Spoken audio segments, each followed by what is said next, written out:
Good morning, student. Today I will discuss here class 10 English medium plant reproduction. In the plant reproduction, there are three type of plant reproduction have been regarded. First known as the vegetative reproduction, or we can say vegetative propagation. In the vegetative propagation, included the plant part like leaf, stem, root are propagate and produce the new plant that is known as the vegetative propagation. Then the asexual reproduction. Asexual reproduction also take place by the unicell or one cell in the plant reproduction, but I have today discuss here plant reproduction, sexual reproduction.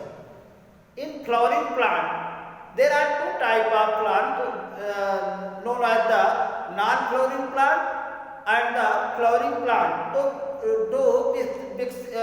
we discuss here the flowering plant reproduction, which have a flower. Flower are two types. If the male and female gametes are found in the separate flower, that is known as the unisexual, and if the male and female flower, female sex organ are present on the same flower, known as the hermaphrodite.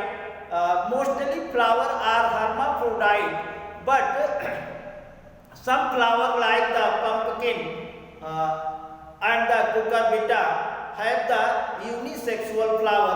So we discuss here the part of flower. There are four circles of the flower have been regarded. First known as the two circles are the accessory and two parts are the necessary. Calyx and corolla, the part of plant which are based on the flowering plant called the thalamus, and the two part calyx are the protective part of the flower, and corolla is the attractive part of the flower which attract the insect and the other things for the pollination.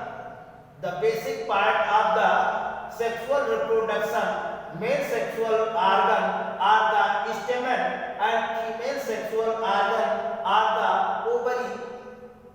The stamen have the upper part or swelling part that is known as the pollen sac.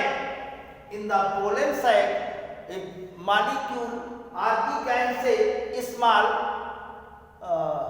satellite structure are produced. This is known as the pollen grain. So this produce the male cell or the microspore in the flowering plant. Means pollen sac produce the microspore in the flowering plant. Then the female part of the flower is known as the gynoecium, or we can say ovary. Ovary have the three parts. The upper cup-like structure is known as the stigma, which receive at the provide the base of the pollen grain, and the tubular part is known as the style. Lower swelling part is known as the ovary. Then in the ovary, ovule are present. This is the flowering organ and reproductive organ of the flower. तो we can say दो चार चक्र होते हैं, इसमें दो accessory चक्र होते हैं, अनावश्यक कह सकते हैं, और दो नेसेसरी होते हैं, आवश्यक चक्र होते हैं, जिस पर यह आधारित होता है, जिसे हम थैलमस या पुष्पासन कहते हैं। पुष्पासन के सबसे बाहरी भाग में हरे रंग का पत्ती के समान रचना पाया जाता है, जिसे हम कैलिक्स या बाह्य दल पुंज कहते हैं। और जो कलर रचना पाई जाती है पत्ती के आकार की, उसे हम करोला या दल पुंज कहते हैं। सब तीसरा जो चक्र आता है वो है एंड्रासियम, जिसे कहते हैं स्टेमन कहते हैं, जिसमें ऊपर का भाग फूला हुआ होता है, जिसे हम पोलन सैक कहते हैं। और पोलन सैक में अर्धसूत्री विभाजन के द्वारा तमाम स्पोर बनते हैं, जिन्हें हम माइक्रोस्पोर कहते हैं। ये मेल रिप्रोडक्टिव सेल है, या इन्हें हम माइक्रोस्पोर या परागकण कहते हैं। तो पोलन सैक में परागकणों का निर्माण होता है। फीमेल रिप्रोडक्टिव ऑर्गन में ओवरी या जायांग जिसे कहते हैं, जायांग में 3 भाग हैं। ऊपर का भाग स्टिग्मा कहलाता है, और जो ट्यूबुलर स्ट्रक्चर है उसे हम स्टाइल कहते हैं। और नीचे फूला हुआ भाग ओवरी, और इसमें बीजांड पाया जाता है। तो इस तरह से हम क्रम वाइज, जब तक स्कूल खुलता नहीं है तब तक आपको पढ़ाते रहेंगे। केवल ये चैप्टर बचा हुआ है, बाकी ऊर्जा के स्रोत है, हम उसको भी पढ़ाएंगे। जब तक क्लास चलता रहेगा तब तक आप ध्यान से पढ़ते रहिए। धन्यवाद।